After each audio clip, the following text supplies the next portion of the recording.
ජීවිතේ අපිට මුහුණ දෙන්න වෙන හැම කරදරයක්ම ඇත්තටම කරදරයක්ද? නැත්තම් ඒක අපේ ජීවිතේ වෙනස් කරන්න එන ලොකු වාසනාවක ආරම්භයක්ද? ආයුබෝවන් channel සිත්‍රෝ වෙතින් අද අපි ඔයාට අරගෙන එන්නේ ඔයාගේ ජීවිතේම වෙනස් කරන අපූර්ව ආදර්ශමත් කතාවක්. එක්තරා ගමක දුප්පත් මහලු ගොවියෙක් ජීවත් වුණා. ඔහුට තිබුණේ එකම එක වටිනාවත්කමයි.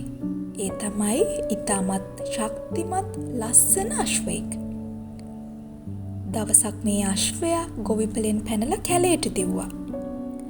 ගමේ හැමෝම ඇවිත් කිව්වා, අනේ අපොයි මොන තරම් අවාසනාවක්ද, ඔයාගේ එකම වත්කමත් නැති වුණානේ කියලා. හැබැයි මේ මහලු ගොවියා කිසිම දෙයකින් සැලුනේ නැහැ. ඔහු සංසුන්ව මෙහෙම කීවා, මේක අවාසනාවක්ද වාසනාවක්ද කියන්න මම දන්නේ නැහැ. මම දන්නේ එක දෙයයි, අශ්වයා නැති වුණා. ඊට දවස් කිහිපයකට පස්සේ හැමෝම පුදුම කරවමින් අර අශ්වයා තවත් වල් අශ්වයෝ 7-8 දෙනෙක් එක්කම ආපහු ගොවිපලට ආවා. දැන් ගමේ අය ආපහු ආවා.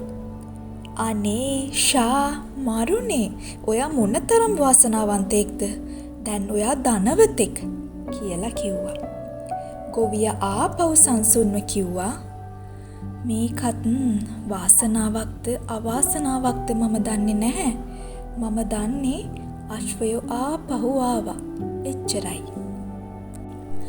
ඔන්න ඊළඟ දවසේ මේ වල් අශ්වයෙක්ව හීලෑ කරන්න ගිය ගොවියාගේ එකම පුතා අශ්වයාගෙන් වැටිලා කකුල කැඩුනා. ගමේ අය ආයෙත් ආවා. අයියෝ, මේක නම් මහා මූසල අස්වරලක්. ඔයාගේ පුතාගේ කකුලත් කැඩුනා. මොන තරම් අවාසනාවක්ද කිව්වා. ගොවියා සුපුරුදු පරිදි කිව්වා, ඉවසන්න, මේක වාසනාවක්ද අවාසනාවක්ද කියලා ඉක්මන් වෙලා තීරණය කරන්න එපා කියලා කිව්වා. ඔන්න සතියකට විතර පස්සේ රටේ දරුණු යුද්ධයක් ඇති වුණා. රජ්ජුරුවන්ගේ හේවායෝ ගමට ඇවිත් ගමේ හිටපු හැම තරුණයෙක්ම බලෙන්ම යුද්ධයට අරන් ගියා. හැබැයි ගොවියාගේ පුතාගේ කකුල කැඩිලා තිබුණ නිසා ඔහුව යුද්ධයට ගත්තේ නැහැ.